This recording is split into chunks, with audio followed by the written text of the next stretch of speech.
Hello, welcome and good morning to all my dear students in our class of English. My dear students, today we are going to learn a new topic of grammar, that is preposition. I hope you all are doing well and you all are energetic enough to enjoy this class together with me. So my dear students, let's begin.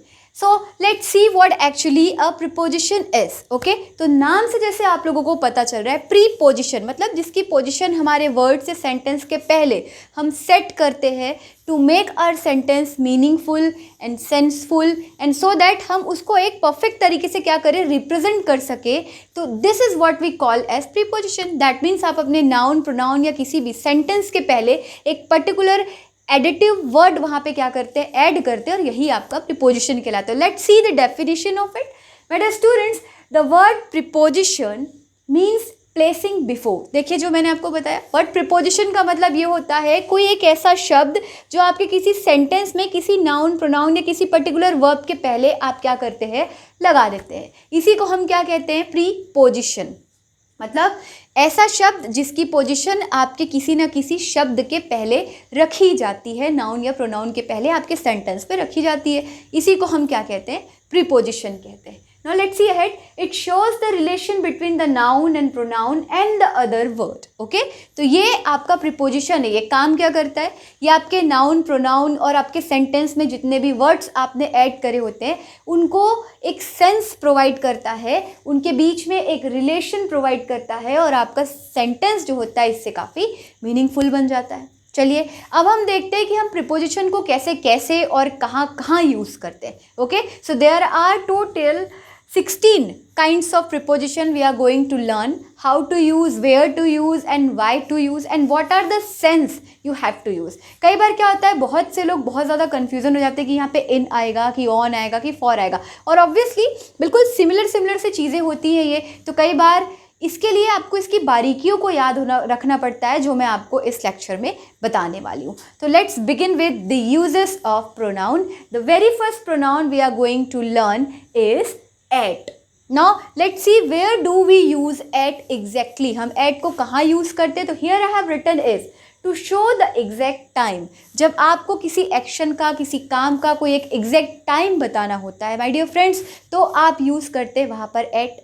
For example, he came at midnight. वो आधी रात को आया. अब देखिए यहाँ पर आप क्या कर रहे हैं, मिडनाइट. दैट मीन्स आप एक एग्जैक्ट टाइम, एक एग्जैक्ट टाइम सिचुएशन को वहाँ पर रिप्रेजेंट कर रहे हैं. तो यहाँ पर आपने टाइम को डिनोट करने के लिए, एग्जैक्ट टाइम को डिनोट करने के लिए जो प्रीपोजिशन यूज़ किया दैट इज़ एट. तो आपको ये ध्यान में रखना है कि जहाँ पर भी हम एग्जैक्ट टाइमिंग को शो करने की बात कर रहे हैं, उसको डिनोट करने की बात कर रहे हैं, वहाँ पर हम एट लगा देते हैं. एट का हिंदी में मैं अगर कहूँ मतलब तो होता है पर. वो आधी रात को आया. आप यहाँ पे एक एग्जैक्ट टाइम को दिखाने की कोशिश कर रहे हैं, दैट्स वाई आपने यहाँ पे क्या यूज़ कर दिया, एट यूज़ कर दिया. और भी कई जगहों पर एट यूज़ करते हैं हम लोग. For example eight the door. ठीक है, जैसे मैंने अपने फ्रेंड को कॉल किया, मैं उसको कह रही हूँ कि यार मैं तेरे घर आई हुई हूँ, देख मैं दरवाजे पे खड़ी हूँ. तो व्हाट विल आई से, I will say I am standing at the door. ठीक है, I M at your door, मैं तुम्हारे दरवाजे पर हूँ. इसका एक जो हिंदी में सेंस होता है दैट इज़ पर. तो दो तरह से हम इसको यूज़ करते हैं.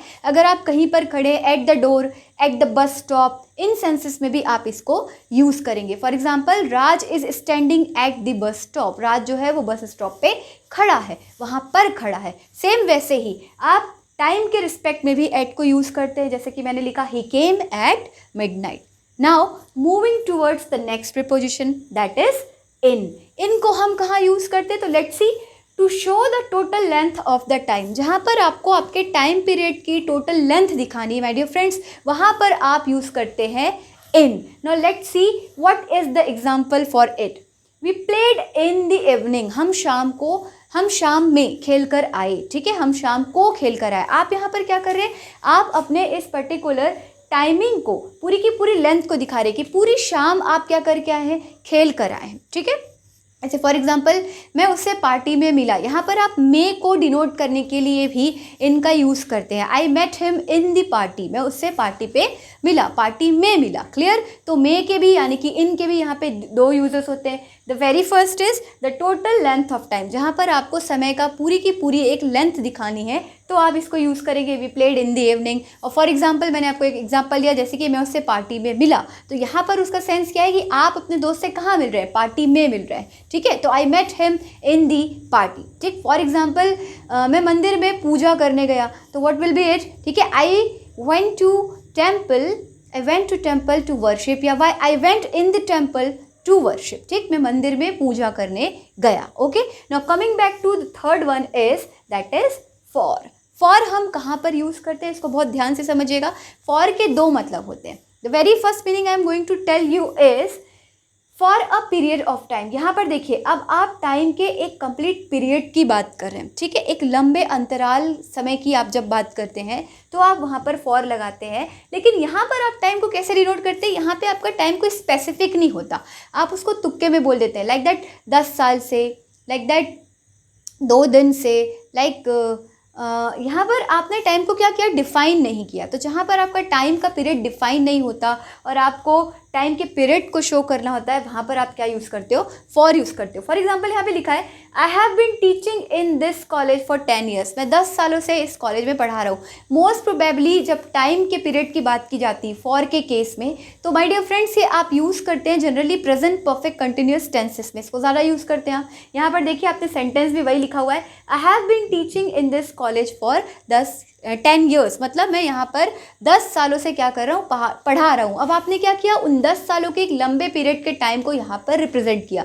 तो जब आपको इस तरह से बात करनी होती है कि मैं 10 साल से यहाँ पढ़ा रहा हूँ, ये दुकान यहाँ पर 10 साल से है, तो ऐसे केसेस में टाइम को रिप्रेजेंट करने के लिए आप यहाँ पे फॉर को यूज़ करते हैं, ठीक। For example I have been teaching here for 10 years, this shop is here for 20 years, okay. I know him for 5 days, ठीक है, मैं उसे 5 दिनों से जानता हूँ। तो यहाँ पर देखिए आपका टाइम स्पेसिफाइड नहीं है, आप तुक्के से बोल रहे हैं 10 साल 5 साल, लेकिन कौन से 10 साल, 1975 से नहीं, आपने यहाँ पे स्पेसिफाई नहीं किया, आपने बस एक 10 साल बोल दिया। कौन से 5 दिन, पिछले 5 दिन के आने वाले 5 दिन, आपने यहाँ पर स्पेसिफाई नहीं किया। तो कहने का मतलब क्या है, फॉर में जब हम किसी टाइम पीरियड की बात करते हैं तो हमारा जो टाइम होता है वो स्पेसिफाइड नहीं होता, हम ऐसे ही बोल देते हैं, और उस केस में हम किसको यूज़ करते हैं, फॉर को। Now coming to the second meaning of for. For का एक और मतलब होता है के लिए, ठीक है।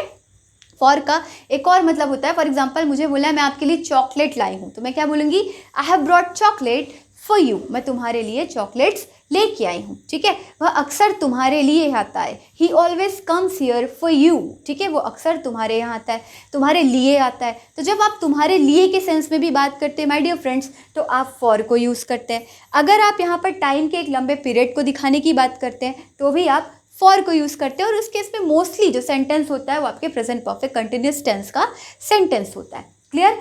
Coming back to since. Since जो होता है माय डियर फ्रेंड्स फॉर का जस्ट उल्टा होता है। जहाँ पर फॉर में एक तरफ आप टाइम पीरियड को स्पेसिफाई नहीं करते हैं, सिंस में आप अपने टाइम पीरियड को स्पेसिफाई करते हैं। Let's see, since denotes the point of time. ये क्या करता है, आपके पॉइंट ऑफ टाइम को डिनोट करता है, मतलब बिल्कुल वो पॉइंटेड टाइम बताएगा कि 8 बजे 1975 से, मंडे से। क्लियर। तो देखिए यहाँ पर आपको आपका टाइम स्पेसिफाई हो रहा है, आप बिल्कुल बोल रहे हैं कि मैं 10 बजे से वेट कर रहा हूँ सुबह से, ठीक। आपने बिल्कुल बोला कि मैं मंडे से वेट कर रहा हूँ, ये दुकान यहाँ पर 1975 से है। तो आपने देखिए यहाँ पर हर एक लाइन में टाइम को स्पेसिफाई किया। तो my dear students, when you specify your time, the point of time, then you use the since. और ये भी मोस्टली आपके प्रेजेंट परफेक्ट कंटिन्यूस टेंस में भी यूज़ होता है या नॉर्मल सेंटेंसेस में भी यूज़ होता है। For example, we have been waiting for you since 2 PM। अब देखिए आपने यहाँ पे बिल्कुल बताया कि मैं 2 बजे से वेट कर रही हूँ, आपने ये नहीं बोला कि 2 घंटे से। अगर आप बोलते 2 घंटे से तो आप यूज़ करते फॉर, क्योंकि आपका टाइम स्पेसिफाई नहीं है। पर आप बोल रहे हो कि मैं 2 बजे से आपका वेट कर रही हूँ, तो आपने टाइम को क्या किया, स्पेसिफाई किया। जहाँ पर आप टाइम को स्पेसिफाई करते हैं, पॉइंट आउट करते हैं, वहाँ पर आप सिंस यूज़ करते हैं। For example, this shop is here since 1975। हम सब ने देखा है, बहुत सी दुकानें होती, बहुत से घर होते हैं, उनमें देखना बाहर में लिखा होता है सिंस 1975, मतलब वो आपको टाइम को क्या कर रहा है, स्पेसिफाई कर रहा है। आप किसी को बता रहे कि मैं यहाँ 2010 से काम कर रहा हूँ, तो आपने यहाँ पे भी क्या किया, टाइम को स्पेसिफाई किया। तो माय डियर फ्रेंड्स, जहाँ पे टाइम स्पेसिफाई होता है वहाँ सिंस आप यूज़ करते हैं, जहाँ टाइम स्पेसिफाई नहीं होता वहाँ पर आप फॉर यूज़ करते हैं। Now moving towards the next preposition, that is on का मतलब होता है पर, ओके, या ऊपर, ओके। अब देखते हैं कि ये कहाँ यूज़ होता है। तो जब आपको कोई स्पेसिफिक डे या डेट बतानी होती है तो आप ऑन को यूज़ करते हो, या आपको किसी एक ऐसे ऑब्जेक्ट के बारे में बात करना है जो रेस्ट की पोजीशन पे है, ठीक है, तो भी आप ऑन की बात करते हैं। ऑन का मतलब होता है ऊपर, क्लियर। तो लेट्स सी कि डे एंड डेट के लिए कैसे यूज़ होता है और रेस्ट वाली चीज़ों के लिए कैसे यूज़ होता है। For example, uncle will come on Tuesday. आपने यहाँ पे डे बताया कि मेरे जो अंकल हैं वो ट्यूसडे को आएंगे। अगर डे की जगह आप डेट डाल देते, uncle will come on 27 of July, तो देखिए आपने यहाँ पे क्या बताया कि वो 27 जुलाई को आने वाले हैं, या वो मंगलवार को यानी कि ट्यूसडे को आने वाले हैं। तो इस तरह से आप ऑन को यूज़ करते हैं डे और डेट को रिप्रेजेंट करने के लिए। नाउ अब कोई चीज़ है जो रेस्ट की पोजीशन पर कहीं पर रखी हुई है, ठीक, कहीं ऊपर रखी हुई है, तो आप उसको भी डिनोट करने के लिए ऑन यूज़ करते हैं। For example, the book is on the table. आपकी जो बुक है वो रेस्ट की पोजीशन पे कहाँ रखी हुई है, टेबल के ऊपर रखी हुई है। तो आप इसको भी रिप्रेजेंट करने के लिए जो प्रीपोजिशन यूज़ करेंगे वो आपका कहलाता है on. The book is on the table. Now moving towards the next preposition which is between. ये बड़ा सिंपल है, इसमें आपको बता दूं, फॉर एग्जांपल ये मैंने तीन पेन लिया, एक ये आपकी हो गई रेड मार्कर, एक ये हो गया आपका ग्रीन मार्कर। तो जब ग्रीन और रेड मार्कर के बीच में आपने ये ब्लू मार्कर को रखा तो आप सिंपली इसको क्या बोलेंगे, the blue marker is between the green and the red marker, ठीक। जब दो चीज़ों के बीच में या दो ऑब्जेक्ट या पर्सन के बीच में आप किसी एक चीज़ को या किसी एक पर्सन को डिनोट करते हैं तो वहाँ पर आप यूज़ करते हैं बिटवीन, ठीक है। For example, the blue marker is between the green and the red marker. अगर इसी को मैं ऐसे नॉर्मल 3-4 मार्कर्स के बीच में रख दूँ, ठीक है। अब आपको बताना है, देखिए अब यहाँ पे ऑब्जेक्ट आपके 2 या 2 से ज़्यादा हो चुके हैं, तो उस केस में माय डियर फ्रेंड्स हम यूज़ करते हैं अमंग। जब दो चीज़ों के बीच में आपको चीज़ बतानी है then you use the between. इसका मतलब होता है के बीच में, और अमंग का भी मतलब होता है के बीच में, लेकिन यहाँ पर आपके ऑब्जेक्ट्स बढ़ जाते हैं। फॉर एग्जांपल, मैंने ये बहुत सारे मार्कर्स ले लिए, अब इन सारे मार्कर्स के बीच में मैं बता रही हूँ the blue marker is among all these markers. जो ब्लू मार्कर है वो इन सारे मार्कर्स के क्या है, बीच में है। जस्ट लाइक दैट आपने यहाँ पर एग्जाम्पल लिख दिया, ही इज़ अमंग अस, वह हमारे बीच में है, ठीक है। तो ये आपका यूज़ होता है बिटवीन एंड अमंग का। Now moving towards the next preposition which is beside. Beside का मतलब होता है के बाजू में, ठीक है, या के अलावा, ठीक। तो अब इसको देखते हैं कि ये भी कहाँ पे यूज़ होता है। तो ये भी इसका सेम कॉन्सेप्ट है, बिटवीन द 2 पर्सन और थिंग्स। जब आपको 2 इंसानों या 2 चीज़ों के बीच में बात करनी है तो आप किसको यूज़ करते हैं, बिसाइड को यूज़ करते हैं, या के बाजू में ये जताने के लिए भी आप बिसाइड को यूज़ करते हैं। फॉर एग्जाम्पल, मैंने यहाँ पे एक एग्जाम्पल लिखा है, आई सेट बिसाइड माई फादर, ठीक। मैं अपने पिताजी के बगल में बैठ गया या के बाजू में बैठ गया। तो यहाँ पर भी आप क्या कर रहे हैं, अपने पिताजी को रेफरेंस मानते हुए अपने आप की पोजीशन को आप क्या कर रहे हैं, वहाँ पे प्रेजेंट कर रहे हैं। तो ऐसे केसेस में आप क्या यूज़ करते हैं, बिसाइड। इसका मतलब होता है के बगल में, के बाजू में, या फिर किसी एक पॉइंट को रेफरेंस मार के जब आप अपनी पोजीशन बताते हैं उसके आसपास, तो भी आप क्या यूज़ करते हैं, बिसाइड। जैसे my home is besides the temple, temple के बगल में क्या है, मेरा घर है। Just like that, okay, as easy as sounds. Now the next one is besides. देखिए सिर्फ एक एस का फर्क है, वहाँ पे आप बोलते हैं बिसाइड यानी कि के बाजू में, और बिसाइड्स का मतलब होता है के बावजूद, ठीक है। अब देखते हैं कि ये कहाँ पे यूज़ होता है।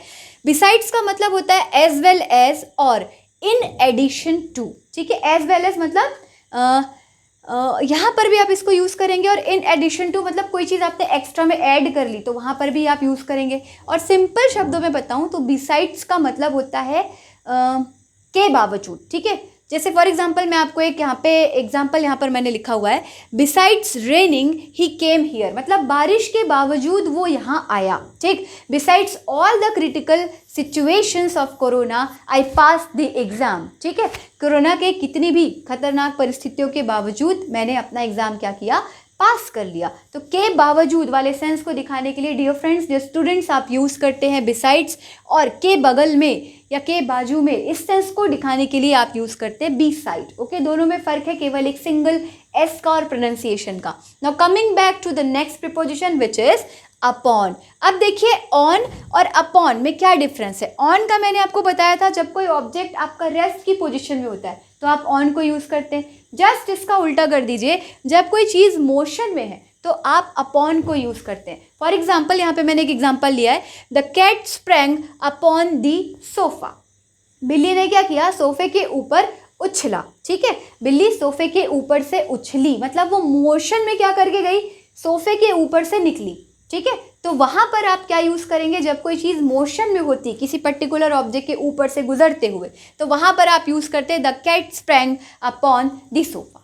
Clear. For example, my kids are jumping on the bed, sorry upon the bed. Okay, तो यहाँ पर भी क्या कर रहे हैं, वो लोग जंप कर रहे हैं। क्लियर। तो यहाँ पर क्या हो जाएगा, आपका आ जाएगा ये अपॉन, ठीक है। My kids are jumping upon the bed. Okay, चलिए now coming to the next one is above और ओवर। इन दोनों को ही आप कहाँ यूज़ करेंगे, तो अबव और ओवर को यूज़ करने की आपकी सिचुएशंस होती है my dear friends, that is above and over means higher then. जब आप किसी चीज़ की सिचुएशन या पोजिशन को हायर देन बताते, ठीक है, तो वहाँ पे अपनी हायर देन वाली पोजीशन यानी कि अपनी आप प्रियोरिटी दिखाने के लिए, हायर देन वाली प्रियोरिटी दिखाने के लिए यूज़ करते हैं अबव या over. For example, I saw a flight of birds above, या फिर आप यहाँ यूज़ कर सकते हैं ओवर मी। मैंने अपने ऊपर क्या देखा, एक पक्षियों का झुंड देखा, उनको उड़ते हुए जाते हुए देखा, ठीक है। तो यहाँ पर ये यूज़ हो जाता है आपका अबव या ओवर, जहाँ पर आपको आपकी पोजीशन हायर देन दिखानी होती है, ठीक है। ही इज़ अबव मी, वो मेरे ऊपर है। गॉड इज़ ऑल अबव अस, भगवान हम सब से ऊपर है। तो हम यहाँ पर क्या कर रहे हैं, उनकी जो पोजीशन है उसको हायर देन दिखा रहे हैं। तो यहाँ पर आपने क्या यूज़ किया, अबव यूज़ किया और ओवर यूज़ किया, ठीक है। ही टॉक्स ओवर मी, वो मेरे ऊपर बोल जाते हैं, ठीक है। तो वहाँ पर भी आप क्या करते हैं, ओवर को यूज़ करते हैं। आप बता रहे हैं कि मुझसे पहले वो बोल गया, ही टॉक ओवर मी, मुझसे पहले वो क्या किया, बोल गया, ठीक। तो यहाँ पर भी आपने क्या किया, आपने पोजीशन बताई उसके बोलने की। तो आप क्या यूज़ करते हैं यहाँ पे, above and over. Coming back to the next one, below and under, इसका जस्ट अपोजिट यानी कि लोअर देन। जहाँ पर आपको अपनी पोजीशन नीचे बतानी है या किसी चीज़ की पोजीशन नीचे बतानी है, तो वहाँ पर आप यूज़ करते हैं आप बिलो एंड अंडर। जैसे for example, the cat is under the table, तो आप तो टेबल के सामने खड़े ऊपर हैं, लेकिन आपके और टेबल के, आप अपने से जब टेबल को कंपेयर करके कैट को देखते हैं, तो आप बताते हैं कि कैट जो है वो कहाँ है, टेबल के नीचे है, ठीक है। The cat is under the table. For example, यहाँ पर एक एग्जाम्पल मैंने लिखा है, the cow is sleeping under a tree, जो गाय है वो पेड़ के नीचे सो रही है, ये आपने बताया। तो पेड़ के नीचे, उसको कंपैरिजन रेफरेंस पॉइंट में आपने बताया, तो आपने बोला the cow is sleeping under a tree, lower than. देखिए उसकी पोजीशन आपने लोअर बताई, तो आपने क्या यूज़ किया, अंडर यूज़ किया। सेम एज जब आप ये बता रहे on a hill we saw a valley below us, जब हम हिल पे चले गए तो हमने देखा कि हमसे काफ़ी नीचे वैली थी, यानी कि घाटियाँ थी। तो आपने क्या किया, अपने आप को हाई पोजीशन पे रखा और नीचे की पॉइंट आउट चीज़ों को रेफरेंस माना और लोअर देन वाली चीज़ों को बताया। तो जब आप कोई लोअर देन पोजीशन या किसी को अपने से लोअर बताना चाहते हैं, तो आप वहाँ पे बिलो या अंडर यूज़ करते हैं। फॉर एग्जांपल, जैसे मैं बोल दूँ माई सेक्रेटरी इज़ अंडर मी, ठीक है, वो मेरे अंडर क्या करती है, काम करती है। माई सेक्रेटरी वर्क्स अंडर मी, वो मेरे अंडर काम करती है, ठीक है। He is below than me, वो मुझसे क्या है, नीचे है, ठीक है, फॉर एग्जाम्पल, ठीक। तो यहाँ पर आप यूज़ करते हैं क्या, बिलो एंड अंडर, इसका मतलब होता है नीचे या के अंदर, सिंपल में बोलूँ तो। Clear. Now coming back to in and into, इसको भी ध्यान से समझिएगा। इनका तो वैसे मतलब में भी होता है, ठीक, या किसी चीज़ के अंदर भी होता है, और इनटू का मतलब होता है किसी एक चीज़ में से किसी दूसरी चीज़ में होकर जाना, ठीक। फॉर एग्जाम्पल, ये मैं आपको क्लियरली बताती हूँ, इन जो होता है वो किसी की पोजिशन या रेस्ट की पोजिशन को क्या करता है, डिनोट करता है। इन डिनोट्स द पोजिशन और रेस्ट, किसी की पोजिशन को बताएगा, या कोई चीज़ रेस्ट में है तो उसको हम वहाँ पर डिनोट करने के लिए इन को यूज़ करेंगे। For example, my father is in his room, मेरे पिताजी अपने कमरे में है, okay.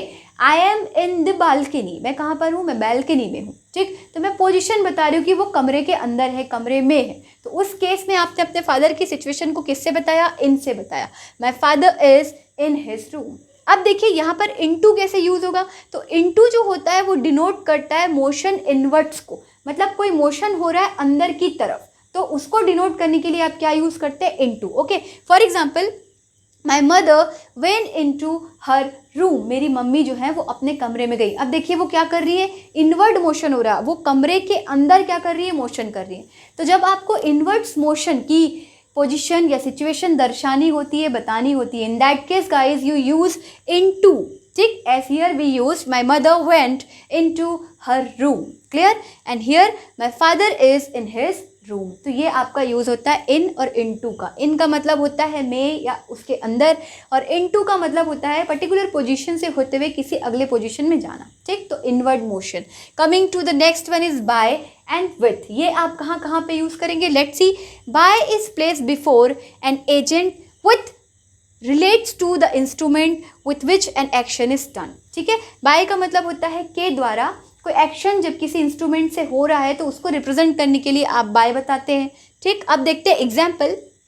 I was chased by him, मुझे उसने पकड़ा। ठीक है, मुझे उसके द्वारा पकड़ा गया। तो हिंदी में कहें तो इसका मतलब होता है द्वारा। अगर मुझसे कोई पूछेगा what is the time, by your watch. ठीक है, तो उससे क्या पूछा? मैंने घड़ी हाथ में पहनी हुई है। तो ये टाइम को रिप्रेजेंट करने के लिए भी हम बाय को यूज़ करते हैं। What is the time, by your watch. तो I will answer it's 8 o'clock by my watch. ठीक है, अगर आपने घड़ी हाथ में पहनी हुई है तो इन दैट सिचुएशन ऑल्सो आप यहाँ पर बाय को यूज़ करते हैं। और कहाँ पर बाय यूज़ होता है? The meal is cooked by me, खाना मेरे द्वारा बनाया गया है। ठीक है, I am always welcomed by him, मुझे वो हमेशा क्या करता है? खुशी खुशी वेलकम करता है। तो देखिए यहाँ पर के द्वारा वाली सिचुएशन को दर्शाने के लिए आप क्या यूज़ करते हैं?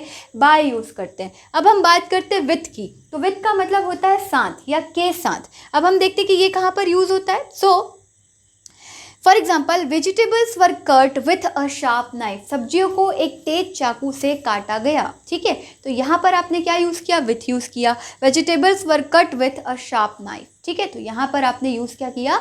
विथ को यूज़ किया। ठीक है, जैसे he comes with his wife, तो वो अपने पत्नी के साथ आता है। तो वहाँ पर भी साथ को दर्शाने के लिए उसने क्या यूज़ किया? विथ को यूज़ किया। तो यहाँ पर इस तरह के सिचुएशन में गाइज आप यूज़ करते हैं किसको? विथ को। Now the coming back to the last one that is of, O F single F and O double F off. ये दोनों कहाँ पर हम यूज़ करते देखते हैं।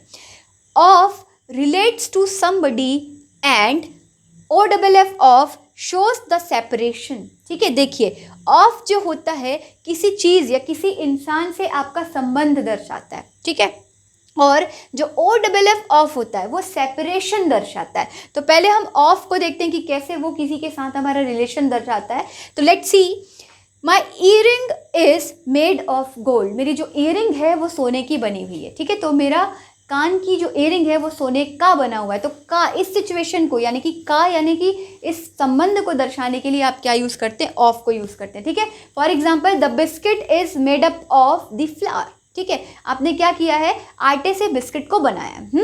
तो यहाँ पर आपने क्या यूज़ किया? ऑफ को यूज़ किया। तो का यानी कि हिंदी के का को दर्शाने के लिए हम यूज़ करते हैं किसको? ऑफ को। ठीक है, अब हम बात करते हैं ओ डबल एफ ऑफ की। तो ये कहाँ पर यूज़ होता है? So my dear students, this is use the boy fell off the horse. जैसे कि मैंने आपको बताया ओ डबल एफ ऑफ जो होता है वो सेपरेशन को दर्शाता है। तो इस एग्जाम्पल को ध्यान से देखिए। The boy fell off the horse, जो बच्चा है वो घोड़े से गिर गया। तो घोड़े पे बैठा था, घोड़े से गिरा, सेपरेट हो गया। ठीक है, तो उस सिचुएशन में आप क्या यूज़ करते हैं? ऑफ को यूज़ करते हैं। छोटे छोटे इंडिकेशन देने के लिए भी, स्विच ऑफ द फैन, तो वहाँ पर भी आप क्या यूज़ करते हैं? ऑफ को यूज़ करते हैं। तो ये देखिए, बहुत ध्यान से आपको इन सारी चीज़ों को याद करना है, समझना है, इन सारे एग्जाम्पल्स को पढ़ना है। बहुत सारे एग्जाम्पल्स मैं आप लोगों को एक्सरसाइज में करके PDF सेंड करूँगी। And dear students, this lecture is very important, so please do watch this video. Keep repeating, keep doing the exercise of the preposition, because once you will learn the concept of preposition, this will help you whole life and this will make your grammatical concept very strong. So my dear student, pay attention to this video, keep practicing, work hard, keep smiling and take care. We'll meet in the next lecture. Thank you and have a nice day.